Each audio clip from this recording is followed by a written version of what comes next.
charter.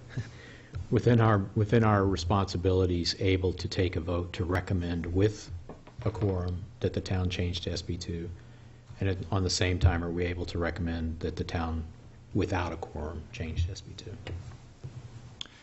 When you say with or without a quorum, are you talking about at the actual town meeting? For the deliberative session itself, there's our school district has a sort of a modified version of SB2 with a fixed number of voters as a minimum quorum. There's a percentage, and then there's a fixed number. So there's been some discussion in public comments from people, and some discussion among different commissioners as to the desirability of a quorum associated with any change to SB2. So I think the central question from the perspective of the commissioners is whether or not we are able, as part of our charge, to, as we study the question and recommend to the voters, are we able to recommend with and without a quorum? There are not too many towns in the state that I'm aware of that actually have a quorum requirement for their town meeting, whether it's a traditional town meeting or an SB2 deliberative session. I am actually not sure if there may be some constitutional questions with that requirement, because typically, historically in the past, it's whoever's willing to show up and be present for the meeting is the group of people that determine how the town is going to act in the future. It's probably a good question to pose to somebody from the AG's office. And as far as your specific situation, I know that you have that requirement in your charter. I would guess that you probably have to follow what's in your charter. So in the very near future, in late August, essentially, we'll be releasing a draft report that the Secretary of State's office is actually one of the bodies that we submit the report to. If it contains in the report a provision for a quorum, in your opinion, would the Secretary of State's office look at that as being not recommended? I think we would look at it in conjunction with the Attorney General's office. At this point, I really can't say whether we would recommend it or not, because I just don't know. Basically asked you the same question, rephrased a different way. Not to try to trip you up, but try to really establish the essence of what we're able to do. That's what we're trying to get to here. And it's a question that we're going to be asking through the town's attorney as well. So, you hit something right on the money there on the Constitution. I've talked to some people, some constitutionalists up at the State House, Dan Itzer and Dick Marple, some of the old-timers that have been up there. And when I say about the quorum, and of course some of the answers I get is that is a form of government where the government is taking control over the people by putting that quorum in. And they told me by having no quorum, the people are taking control over the government. Have you heard the same thing, or is that true?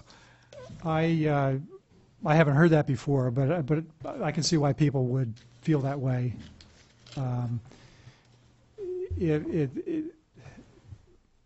Town government, as I said earlier, historically is the people run the affairs of the town. Right. They put people in place to kind of make sure that the day-to-day stuff gets taken care of, but the people, the individual voters, collectively retain the power over how their town operates. Did you want to speak? No, I taken care of it. Thank you. Is there any other questions from members? Yeah, Steve? remember me? Sorry. Yeah. Sometimes you have to raise your hand again. Did you bring your constitutional handcuffs with you? Because you're going to need to use them for me. I'm on the school board, and we have a quorum. We actually attempted to reduce it this year. We attempted to drop it from 500 or 5% to 350 people. It failed by a considerable margin at the polls. So if I have to go back with you to the state and get put into the constitutional jail, I guess I'm there, because it sounded like you, sir, saying that it's unconstitutional to have a quorum. I'm not saying that flat out because I'm not a lawyer and I don't know that for a fact. I'm just saying that it's something that you need to be concerned about. So to brief you on the town is a hybrid, which is actually fairly confusing to the people that live in the town. We have a budgetary town meeting form of government. The town council actually makes the decisions on land use and other items of that nature. A town manager manages the town on a day-to-day business, and the town council cannot interfere in his function doing that. But our budgetary process is done through a town meeting. We have in the past years had anywhere between 275 and 375 citizens come and participate as the Constitution, as the representative body of the Londonderry, the town of Londonderry, at town meeting. As a matter of fact, Korea came to study our form of government a few years ago and was investigating on whether or not that would be the right form of participatory government for them. My question for you on the hybrid government is we have the SB2 in the schools. The only difference, it's actually a charter form of government for our school, but the only difference in it between the charter and the official SB2 is that issue of a quorum. You indicated that on the citizens petition they can be changed. And on the school board, and this may be where some people are getting feelings on that, people come to us with a citizen's petition and we pass it forward to the voters without change because it's been our understanding that we're not allowed to change it. Then we go to a deliberative session. Now, frankly, we've never met the quorum since it's been since our SB2 was established and a quorum was associated with it. So, you know, that could be the reason that we've never seen a citizen's petition changed. But you're saying that actually a citizen's petition can be changed. So if someone came forward with, they wanted $300,000 to take care of the cemeteries, that could be changed to anything. They want $300,000 to build a park. Yeah, and this is where the statutes really start to get confusing, because when you have towns and school districts that have charters, operate under charters, they, in almost every instance, have provisions in those charters that are unique to the town and the school district. And conceivably through the charter process, if every town in the state decided that they're going to operate under the charter process, you could have 233 different forms of government. So when you talk about a citizen's petition in a form of government that operates under a charter,